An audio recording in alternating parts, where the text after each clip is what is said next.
हम लोग यहाँ से 3 दिन से आए हुए हैं। 3 दिन से इंडियन एम्बेसी ने बोला हम आपको निकालेंगे। हर 5 मिनट में यहाँ पर एक बॉम्ब ब्लास्ट हो रहा है। कल पूरी रात की में बॉम्ब ब्लास्ट हुए हैं, अभी भी बॉम्ब ब्लास्ट हो रहे हैं। अब इंडियन एम्बेसी को बोल रहे हैं, कोई बात तक करने को आने के लिए तैयार नहीं है। अस्सलामुअलैकुम सामीन, 28 रजब की तारीख शुरू हो चुकी है। 1 मार्च है। ख़बर का उन्वान है, यूक्रेन में बेटियां वज़ीर आज़म मोदी जी को याद कर रही हैं। दरअसल हमारी वजारत ख़ारजा वहाँ जो कुछ कह रही है उस पर अमल नहीं कर रही है। इन बेटियों की आप वीडियो देखें, इनसे अंदाज़ा हो जाएगा कि वहाँ हमारी सरकार किस तरह बोगस काम कर रही है, कह कुछ रही है और कर कुछ रही है। उधर ख़बर ये आ रही है कि रूस ने मिसाइल अटैक कर दिया है, जिससे अस्पताल बर्बाद हो गए हैं और आदमी बहुत मारे गए हैं। कितना आदमी मारे गए हैं ये ऐसे मौके पर साफ नहीं हुआ करता है और अभी भी इसका कोई इल्म नहीं हो पाया है।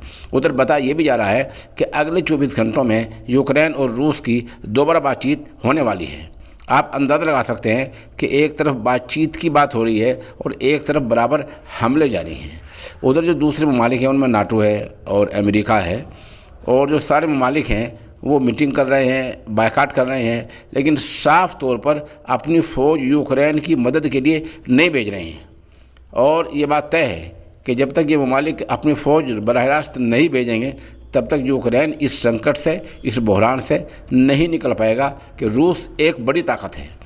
जैसा कि हमने सुबह आपको बतलाया था कि रूस ने लगभग 64 किलोमीटर लंबा फासला तय किया है और इस 64 किलोमीटर का जो काफ़िला आज रूस का बढ़ रहा है यूक्रेन की तरफ, उसमें टैंक ही टैंक हैं। 64 किलोमीटर तक टैंक लगे हुए हैं और वो टैंक यूक्रेन की राजधानी कीव एक की तरफ बढ़ रहे हैं।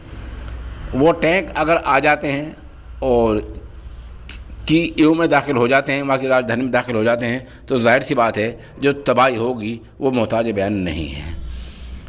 बहरहाल हमारे कहने का खुलासा ये है कि हमारे वहाँ हज़ारों तलबा फंसे हुए हैं और हमारे वज़ीर आज़म, हमारे वज़ीर दाखिला उनके लिए वो नहीं कर रहे हैं जो होना चाहिए। मिसाल के तौर पर ईरान के और इराक़ के जो हमारे एतबार से बहुत कमज़ोर ममालिक हैं, वहाँ काफ़ी तलबा फंसे हुए थे, लेकिन उनके जहाज़ डायरेक्ट रास्त तौर पर यूक्रेन में गए और अपने बच्चों को लेकर चले आए। हमारा मुल्क बहुत ताकतवर मुल्क है, हमारे पास वसाइल बहुत हैं, लेकिन हमारा इंतज़ाम ऐसा क्यों नहीं है कि हम भी अपने बच्चों को डायरेक्ट वहाँ हवाई जहाज़ ले जाएं या रेलगाड़ी ले जाएं और अपने बच्चों को निकाल ले आएँ।